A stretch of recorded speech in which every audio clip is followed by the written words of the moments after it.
talinta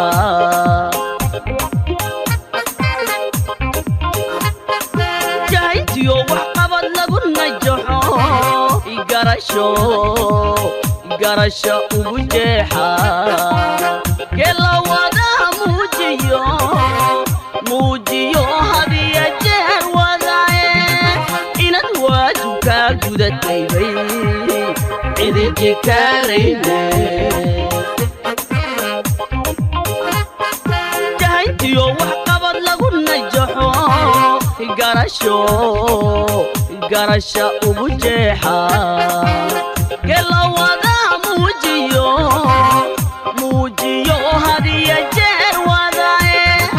inad waajibka gudataybay cidiji kaarayne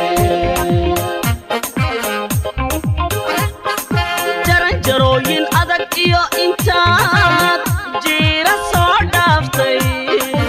eed meela qayrka ku jabay adigu soo jiidhay way runta lagama jeeste intaad jariya buur fanatay ee aad jabuuti awadeed jirab kasta u mudatay way qof jiraysan mooye shacbigu jeer hooru qiray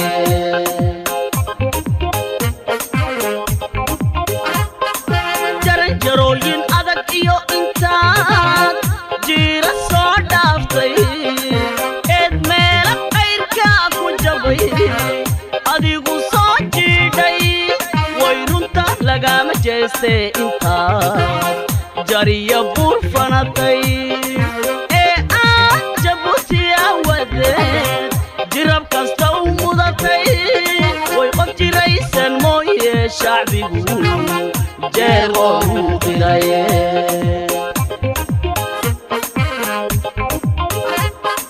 jawilagu tisqaadiyo wax qabad dunida soo jiitay ka jawaabka baahida jirtiyo waxay bulshadu jiijan jirida u yagleel horumar jiil dambi u aayo mashaariicda kala jaadka qodobka laga jaraayo jihaad baad ku keento raxmaan kuguma hoojine jawilagu tisqaadiyo wax qabad dunida soo jiitay ka jawaabka baahida jirtiyo waxay bulshadu jiijan jirida u yagleel horumar jiil dambi u aayo mashaariicda kala jaadka qodobka laga jaraayo jihaad baad ku keento raxmaan kuguma hoojine intaad hawl u soo jilib dhigtaa jaallow loog yahaye daliilka abaalmari dantaad. C'est un observatoire qui va traiter de tous les aspects du réchauffement climatique. Vous n'êtes pas sans savoir que la Terre se réchauffe, ça crée des problèmes d'inondation, de sécheresse et ça accentue la problématique de l'insécurité alimentaire et des conflits dans les pays de la région. Grâce à la vision du président de la République qui en 2015 a souhaité qu'il y ait un observatoire de recherche mais qu'il soit régional, ouvert à toute la région, à tous les scientifiques de la région mais également à l'international. Nous avons donc, grâce à cette vision, pu créer cet observatoire régional pour l'environnement et le climat, l'OREC, qui dispose d'outils, je dirais, exceptionnels dans la région et on souhaiterait vraiment avoir des données fiables pour que nous puissions conseiller les politiques, trouver des solutions à notre problème de sécheresse et d'inondation et avoir une adaptation, une résilience pour nos concitoyens et toute la population de l'Afrique de l'Est. Enfin, je dirais, le plus important également pour nous, c'est Djibouti est au carrefour du commerce, des échanges, des rencontres. Nous voulons vraiment, par cet observatoire, par les initiatives que nous lançons, que le président de la République, dans sa vision continuelle de préoccupation pour la paix de la région, devenir également un carrefour scientifique et de recherche. Alors, les projets immédiats, dans un premier temps, c'est que nous avons déjà des étudiants djiboutiens qui travaillent dans des centres de recherche pour faire un modèle climatique. On nous dit que, par exemple, Djibouti, avec les changements climatiques, aura beaucoup plus de pluie. On voudrait savoir quantifier quand, comment, pour pouvoir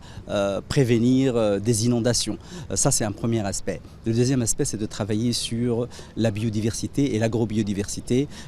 pour, à travers les semences, sélectionner des semences pour les zones arides et pouvoir vraiment, dans ce programme d'adaptation, identifier les meilleures solutions à partir de la recherche. À l'heure actuelle, ce centre est très bien outillé. Nous avons, comme je disais, des équipements exceptionnels grâce à l'Agence pour l'énergie atomique qui a investi et dont l'investissement également va se poursuivre. Nous avons d'ailleurs des témoignages très positifs de nos partenaires. Nous comptons également faire un partenariat, et il est déjà en route et depuis longtemps, scientifique, pour que nos Djiboutiens, les gens de la région puissent bénéficier d'un transfert de technologie et d'un savoir. Donc il y aura des échanges d'étudiants, de doctorants autour de cette plateforme qui sert à l'OREC et c'est une première en Afrique de l'Est. Nous avons eu la chance en République de Djibouti d'avoir bénéficié d'une institution de la recherche scientifique dès après l'indépendance. Et cette structure s'est développée au cours du temps. Elle s'est élargie en 2002 avec la mise en place du Centre d'études et de recherche de Djibouti. Et les jeunes scientifiques djiboutiens qui ont été formés, qui ont permis de conduire les activités de recherche scientifique multidisciplinaires au cours de ces décennies passées,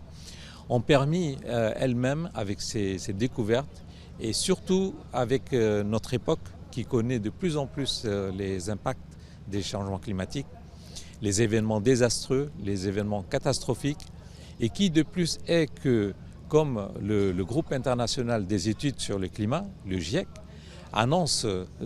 très clairement que dans notre région de l'Afrique de l'Est, les événements vont aller en s'accélérant. Et nous pouvons le constater aujourd'hui à travers les actualités que nous vivons au jour le jour,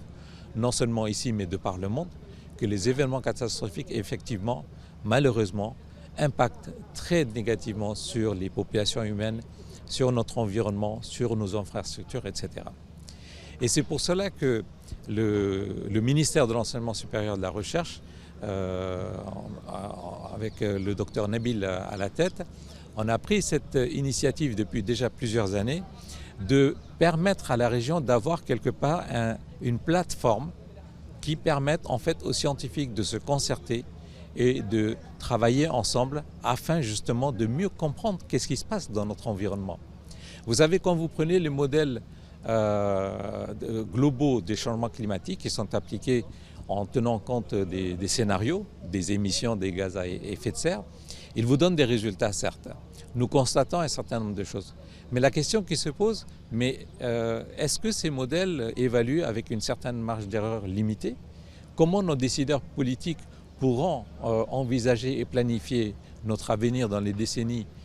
qui viennent pour justement permettre l'adaptation, la résilience de la population, de notre environnement, qu'il soit aérien, qu'il soit terrestre, qu'il soit marin. Et donc, c'est là tout le rôle déterminant de la recherche scientifique pour amener les informations à travers la démarche de la recherche scientifique auprès des décideurs publics, des données suffisantes, aussi complètes que possible pour pouvoir prendre les décisions et pour assurer le bien-être de nos populations et de notre environnement.